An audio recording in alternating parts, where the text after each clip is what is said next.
Hello, my darling sisters. I want to talk about the wounded feminine again. And I have so much to say about the wounded feminine. And I'm going to kind of follow on from the previous video I did about sexual and physical abuse, although I don't really want to retouch on those subjects because I felt I've dealt with those quite adequately in my previous video. So if you haven't caught up with those yet, then obviously I urge you to go back and check those out because they're great. So what I'm going to follow on kind of follows on from there. And in this video, I want to talk about the soul killers. And really, you know what I mean when I say the soul killer. We've all encountered a soul killer day after day after day, but it's that person who we feel when they enter a room, all of the positive energy kind of drains, and they are a person just walking in a place of negativity. They have not much good to say about anything or about anyone or to anyone or behind anyone's back. There's nothing positive coming from them at all, and some of them, some soul killers delight in this place of negativity. It is their kind of they just sit in it, and it becomes part of who they are. And we've all encountered people like that, and right up to the place where some soul killers are actively very, very abusive indeed. So that's really what I want to touch on in terms of what I want to talk about and how soul killers affect us in our inner she. And I just want to talk a little bit about my own life and kind of where I'm coming from, just to help us with the context a little bit. And that is to say that I know that the universe has called me to be an empowerer, and particularly an empowerer of women. And I feel very called to that journey, and really what that job is all about, what that task is all about, is to help other women to understand that they've been sent for a purpose by the universe, and to find out what that is, and to help us all grow in the tools and skills so that we can apply that in our own lives and move forward, each one of us. And that is kind of my assignment from the universe. I'm really clear on that. And so in me helping others to move forward and find their divine purpose, that is me fulfilling my divine purpose. So we can kind of see how that works together. And I talked a lot about that in a previous video. And this is how it works. We flow together, and I've been talking about that lots. So this is really why I want to talk about the soul killers, because a soul killer is the very antithesis, the opposite to an empowerer. And a soul killer will come along and crush and squash anything good from within anyone. It's almost as though that soul killer is threatened by the goodness, by the light and love that other people display in their lives. And we've all encountered people who say things like, "Oh, she's so happy, it's sickening," and that phrase has always kind of puzzled me. Why should anybody be upset or bothered about the happiness that somebody else, or the joy somebody else is experiencing in life and skipping along through their life? Why should that be a bother to anyone else? And the reason is because that person is a soul killer, and they are kind of hardwired in their spirit right at this moment to find the bad, the negative, the worse, and to do people down. And very, very often they are coming from a place of hurt in their own life, and it's been unresolved. And instead of facing it and dealing with it, they've internalized it, and it's coming out of them in these very negative contacts. And I know we've all been in that place where we've had moments, and we've been a soul killer to other people. So that's another journey to go on, of exploration and to turn our lives around if we find ourselves in that place. So for me, being an empowerer is about being anti-oppression. So empowerment is the direct opposite of oppression. Oppression is basically means to stand against. And that is what a soul killer does. A soul killer stands against someone or something and tries to stop that in its tracks. And it will not allow, or that person will not allow that other person to move forward. Whereas an empowerer is all about stopping oppression and moving people forward and helping people to move forward and to move forward themselves into a place in which is full of love. And that's really where I'm at. And so it's really important to look at the soul killers, because the soul killers are in our lives day after day after day after day. And we need to find a way to manage these individuals and their effect in our life and how we're going to deal with them. And like we said before, it's all about building that strong inner she, knowing where we stand, knowing what our purpose is, knowing our values, and definitely exercising our boundaries. And that is really, really necessary, because we come across these kinds of people all of the time.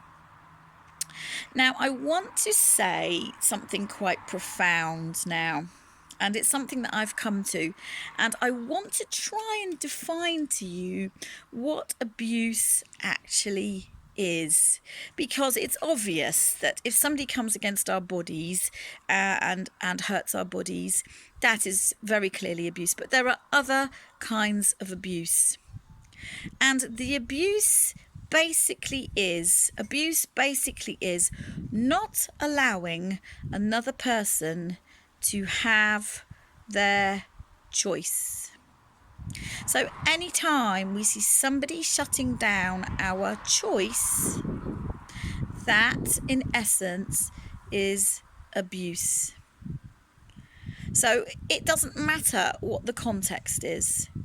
Okay, so it might be emotional abuse in terms of we're not being allowed to feel and be validated in how we feel because of somebody else's discomfort, or we might not be allowed to express ourselves and be shut down from having an opinion.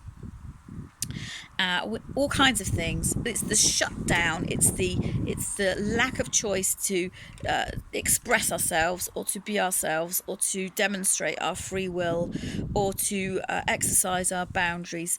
Once that choice is out of the mix, and we're operating under a sense of force from the other person, that is abuse. Now, I really feel that I needed to just kind of say that because we need to be clear here about what we're talking about when we say abuse in a very real sense, because we just need to define everything we say. We really do need to define it and know what we're talking about in order to walk a bit further forwards.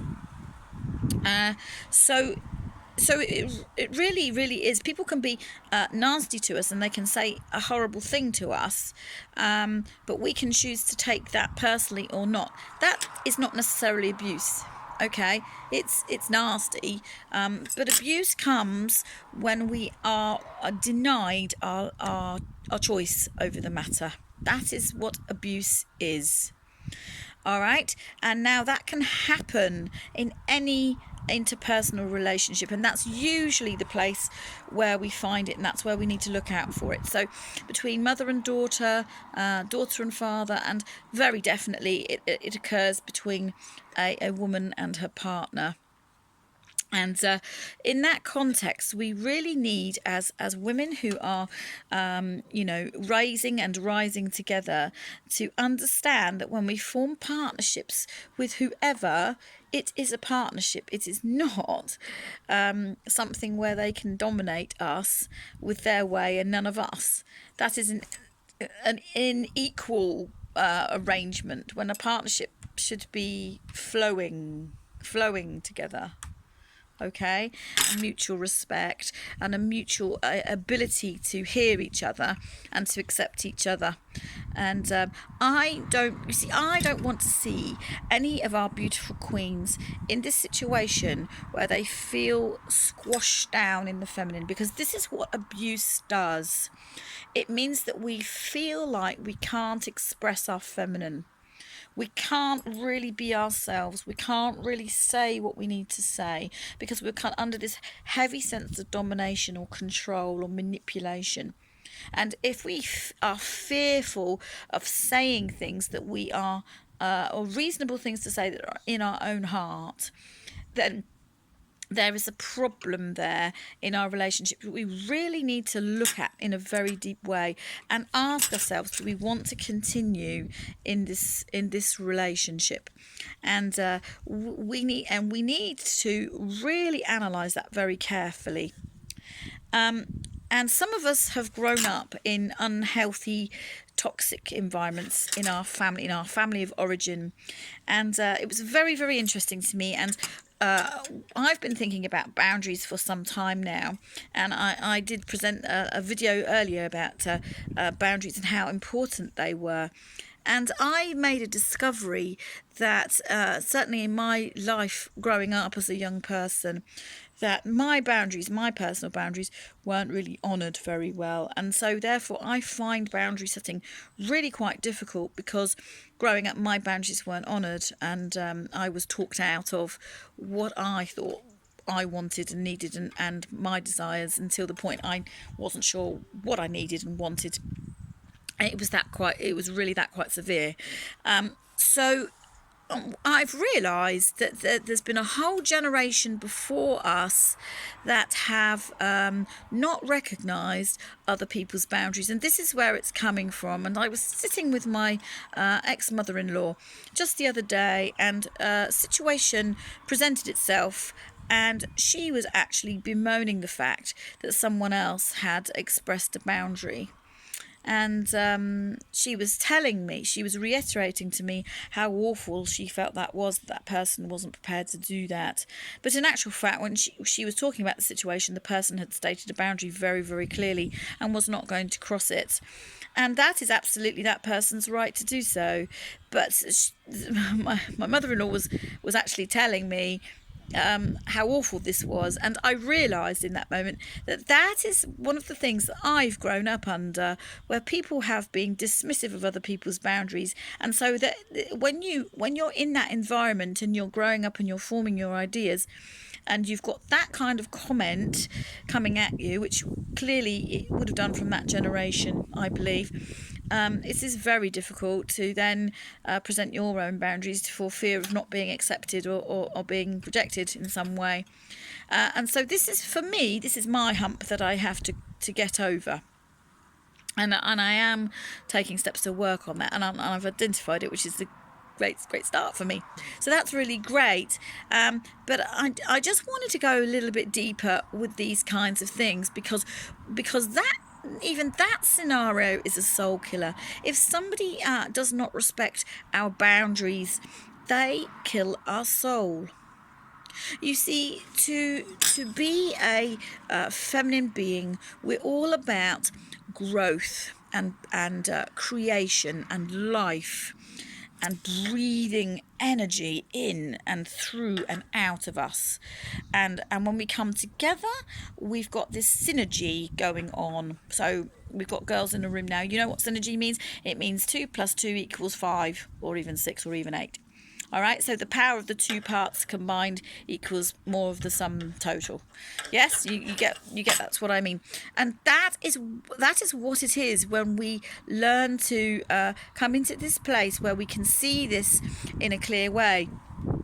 Because what we're doing as feminine beings, as female beings, is we're growing something big and out of ourselves, bigger than ourselves, and we are able to share that and grow that together and make a new way and a new path. And this is what I want for our hearts very, very much, that we would understand this more and we would come into this new place to rise together.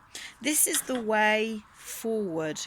This is the way forward, girls. Well, one of the ways forward, because we've got to change things. We've got to change things.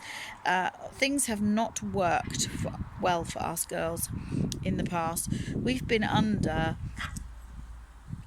squashing. We've been under things that squash us down. Our patriarchy that we've been under, other people's opinions.